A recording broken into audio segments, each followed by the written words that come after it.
Hero भी नरेंद्र मोदी हैं, जिसके विलेन भी नरेंद्र मोदी हैं, जिसके कॉमेडियन भी नरेंद्र मोदी हैं, और उस फिल्म का नाम है सिंदूर के सौदागर। फोटो छपवा के सेना में किस पद पे आप काम करते हैं मोदी जी? आप कर्नल हैं, ब्रिगेडियर हैं, सेना के अध्यक्ष हैं, क्या हैं आप?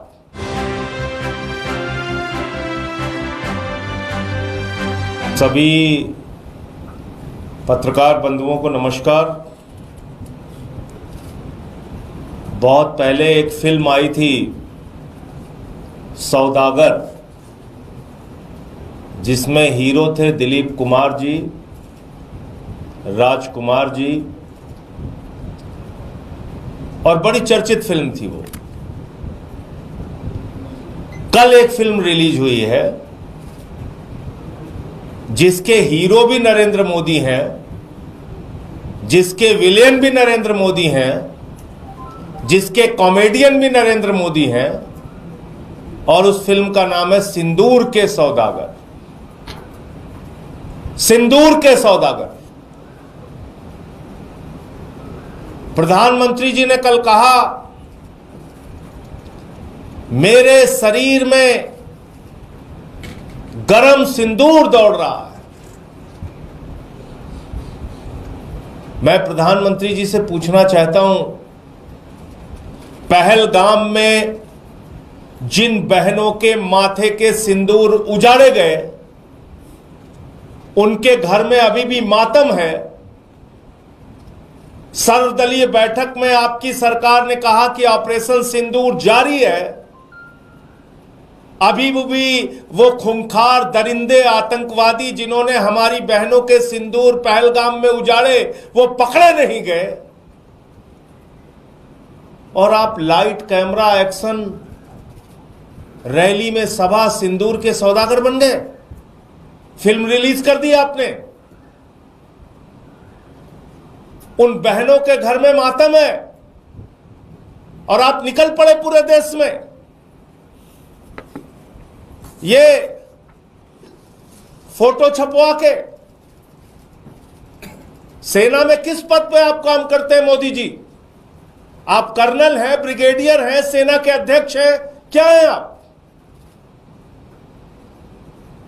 खाली मार्केटिंग करने में लग गए। ये पोस्टर छपवा रहे हैं आपके लोग पूरे देश में। और तो और छोड़िए, शर्म आती है। अभी ऑपरेशन सिंदूर खत्म नहीं हुआ, वो आतंकवादी मारे नहीं गए जिन्होंने पहलगाम में बहनों के सिंदूर उजाड़े थे। उसके पहले ही आपने रेलवे के टिकट पे ऑपरेशन सिंदूर के साथ अपनी फोटो बनवा ली। रेलवे के टिकट पे प्रचार करने लगे। प्रधानमंत्री जी, इतनी बेरहमी आपको आती कहां से है? हर चीज में वोट का फायदा लेने की सोच आपके मन में आती कहां से है? और बड़ी अजीब हालत है इस पूरे घटनाक्रम को अगर हम लोग देखें। पहलगाम में 26 लोग मारे गए, बहनों के सिंदूर उजड़े माथे के। प्रधानमंत्री जी यात्रा छोड़ के आए, सर्वदलीय बैठक थी दूसरे दिन, सारे दलों के लोग मौजूद थे। प्रधानमंत्री जी सर्वदलीय बैठक छोड़ के बिहार के चुनाव रैली संबोधित करने चले गए। फिर सर्वदलीय बैठक हुई। ऑपरेशन सिंदूर के बाद प्रधानमंत्री को बिहार की चुनाव रैली के लिए फुर्सत है, फिल्मी सितारों को मुंबई में संबोधित करने की फुर्सत है, केरला में उद्घाटन करने की फुर्सत है, वहां चुहलबाजी हंसी मजाक करने की फुर्सत है, आंध्र प्रदेश में उद्घाटन करने की फुर्सत है। लेकिन ऑपरेशन सिंदूर के बाद जो फिर से सर्वदलीय बैठक हुई, उसमें भी प्रधानमंत्री मौजूद नहीं रहते। और कल तो उन्होंने सारी सीमाएं पार कर दी। कल कहने लगे चुनावी रैली में, मेरे शरीर में गरम सिंदूर दौड़ रहा है। अभी ऑपरेशन सिंदूर खत्म नहीं हुआ। वो खूंखार दरिंदे आतंकवादी कहां हैं मोदी जी? पूरा देश आपसे पूछ रहा है, जिन्होंने पहलगाम में बहनों के सिंदूर उजाड़े। आप कह रहे हैं आपने सबको मिट्टी में मिला दिया। हमारी भारतीय सेना ने बहादुरी से 9 कैंप उजाड़े, 100 से ज्यादा आतंकवादियों को मारा, उनके सहयोगियों को मारा, पाकिस्तान के हमले का मुंहतोड़ जवाब दिया। ऐसे समय में जब हम पीओके पे कब्जा कर सकते थे, पाकिस्तान को बलूचिस्तान के नक्शे से मिटा सकते थे, बलूचिस्तान को अलग कर सकते थे, बांग्लादेश की तरह एक बलूचिस्तान अलग देश बना सकते थे, पीओके पे कब्जा कर सकते थे, ऐसे समय में आपने अमेरिका के राष्ट्रपति ट्रंप के कहने पर सीज फायर घोषित कर दिया। लड़ाई रोक दी आपने।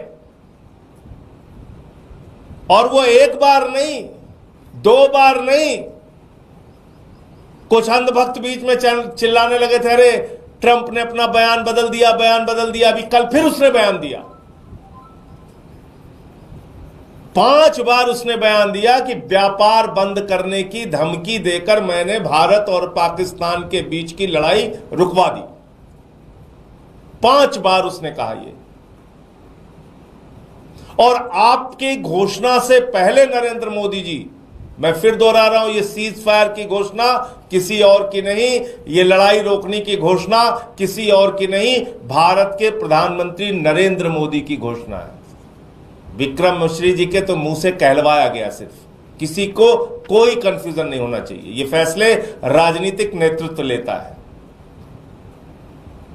तो ट्रंप के कहने पर व्यापार बंद करने की धमकी, जो उसका दावा है, आपने सीज फायर कर दिया। अभी तक आपने उसकी बात का खंडन नहीं किया। क्या भारत के स्वाभिमान और सम्मान का, क्या भारत के संप्रभुता का, क्या भारत के गौरव का फैसला अब ट्रंप करेगा, अमेरिका का राष्ट्रपति करेगा? भारतीय सेना के भविष्य का फैसला अमेरिका के राष्ट्रपति ट्रंप करेंगे। और वो कह रहा है व्यापार बंद करने की धमकी दी, तो पाकिस्तान के साथ कौन सा उसका व्यापार है? जो भी व्यापार है वो हिंदुस्तान के साथ है। जिस देश में 144 करोड़ उपभोक्ता रहते हैं, उस देश के लोगों को डरना है क्या? जो दुनिया का सबसे बड़ा लोकतंत्र है, उसे डरना चाहिए क्या व्यापार बंद करने की धमकी के नाम पे? जो दुनिया की 5वीं बड़ी अर्थव्यवस्था है, उसको क्या व्यापार बंद करने की धमकी के नाम पे डरना चाहिए? इन बातों का आपने कोई जवाब नहीं दिया प्रधानमंत्री जी। हाँ, फिल्म रिलीज जरूर कर दिया, ऑपरेशन सिंदूर के पोस्टर जरूर लगवा दिए आपने पूरे देश में। आपकी पार्टी वाले प्रचार जरूर कर रहे हैं। आपको सेना का ब्रिगेडियर, कर्नल, सेना अध्यक्ष पता नहीं क्या बना दिया है। चश्मा उस्मा पहन के, टोपी लेके आप निकल पड़े हैं। अब पूरे देश में कह रहे हैं बहनों के सिंदूर उजड़ गए, बस एक वोट दे दो। सिंदूर के नाम पर इस बार एक वोट दे दो। एक वोट चाहिए, बिहार में चाहिए, बंगाल में चाहिए, पूरे देश में चाहिए, बस एक वोट चाहिए मोदी जी आपको। तो ये फिल्म जो सिंदूर के सौदागर कल मोदी जी ने रिलीज की है, मैं देश की जनता से कहना चाहता हूं, पहलगाम में जिन बहनों के माथे के सिंदूर उजड़े, उसको भूलना नहीं। जिस प्रकार से ट्रंप का दावा है कि व्यापार बंद करने की धमकी के नाम पर पीओके पे कब्जा करने का मौका प्रधानमंत्री ने गंवाया है, बलूचिस्तान को अलग करने का मौका प्रधानमंत्री ने गंवाया है, इस अपराध को भूलना नहीं, याद रखना और बार बार मोदी जी से सवाल पूछना। ये नाटक, नौटंकी, ड्रामेबाजी, ये भाषणबाजी, इसके चक्कर में आपको नहीं फंसना। ये रेलवे का टिकट है, ये रेलवे के टिकट में प्रचार शुरू हो गया। अभी ऑपरेशन सिंदूर जारी है, बंद नहीं हुआ, उसके पहले ही प्रचार शुरू हो गया। तो ये कितना शर्मनाक है, आप खुद से सोच सकते हैं। मैं इतनी ही बात कहना चाहता हूं कि भारत के प्रधानमंत्री नरेंद्र मोदी चुनाव के लिए, वोट के लिए किसी भी हद तक जा सकते हैं और कैसा भी हथकंडा अपना सकते हैं। उनको किसी भी तरह की कोई शर्म, कोई हया, किसी भी प्रकार का कोई संकोच नहीं है।